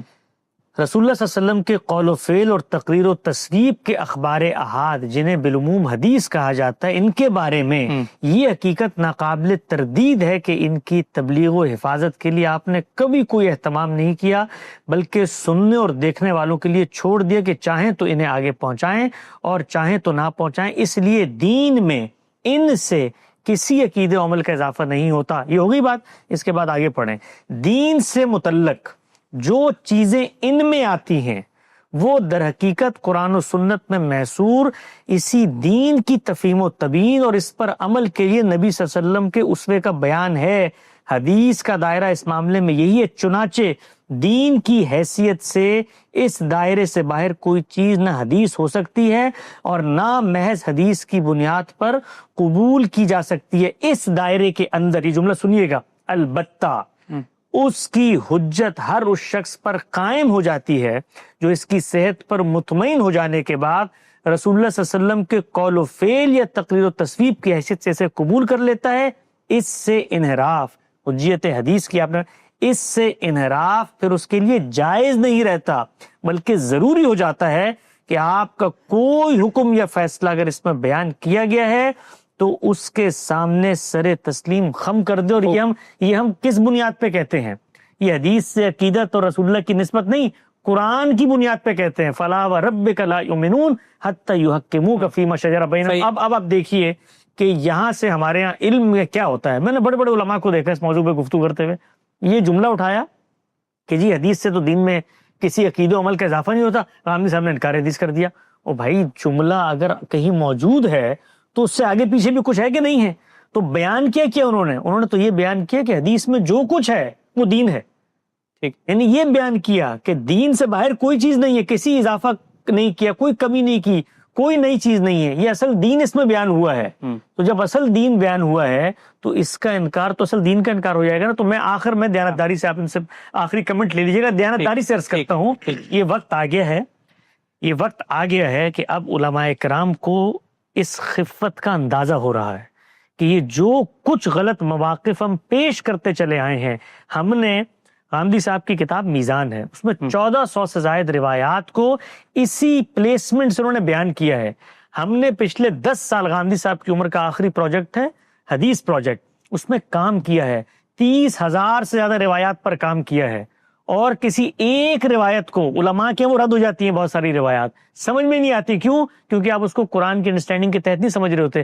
ہم نے انہیں بھی قبول کیا ہے، اور کوئی ایسی روایت نہیں ہے جو ہمارے سامنے آتی ہے اس کی صحت پر اطمینان ہے، اور ہم یہ نہیں بتاتے کہ یہ قرآن و سنت کے کس حکم کی شرح ہے، کس کی فرع ہے، کس کی تفہیم و تمین ہے، کس کے اطلاقات کی وضاحت ہے، کس مماثل صورتحال پہ رسول اللہ نے اجتہاد فرمایا ہے۔ تو اب یہ وقت آ گیا ہے کہ علماء کرام اس کو غور سے پڑھیں۔ یہ ایک ڈسکورس ہے مدرسہ فراہی کا، یہ وہ احرام ہے کہ جس کو سنگریزوں سے نہیں ڈھایا جا سکتا۔ یہ گزرتے ہوئے گالیاں دے دینا فلاں منکرین حدیث ہے، یہ فلاں منکرین قرآن ہے، اس کو علمی انداز میں سمجھیں، پڑھیں، تو آپ کو اندازہ ہوگا کہ اس دور میں ان روایات کو جب ان کے اطلاقات سے ہٹا دیتے ہیں آپ تو اس سے الحاد پیدا ہوتا ہے۔ ہم نے اس کا رستہ روک دیا۔ بہت خوب، and this is one of the reason why we have invited you, اور ہم چاہتے تھے کہ ظاہر ہے اس کے اوپر ڈسکشن ہو تاکہ جو مغالطے ہیں، جو مسکنسیپشنس ہیں وہ دور ہوں۔ تو حمزہ بھائی، آپ کے ظاہر ہے اس حوالے سے اب پروگرام کو بھی وائنڈ اپ کرنا ہے، آپ کے حوالے سے اوپینین کے یہ ظاہر ہے دوسری طرف سے بھی یہ غلط رویہ پایا جاتا ہے کہ جس کے اندر اس طریقے کا رویہ کہ بھائی اگر کوئی بات سمجھ میں نہیں آئی تو اگلے کے اوپر کوئی ٹیگ لگا دینا اور اس لیبل کی بنیاد کے اوپر اس کو ایک انداز میں ٹریٹ کرنا یا اس کو دائرہ اسلام سے باہر کر دینا، یہ رویہ ہمارے مسلمانوں میں عام طور پہ، ہماری سوسائٹی میں بالکل عام ہے۔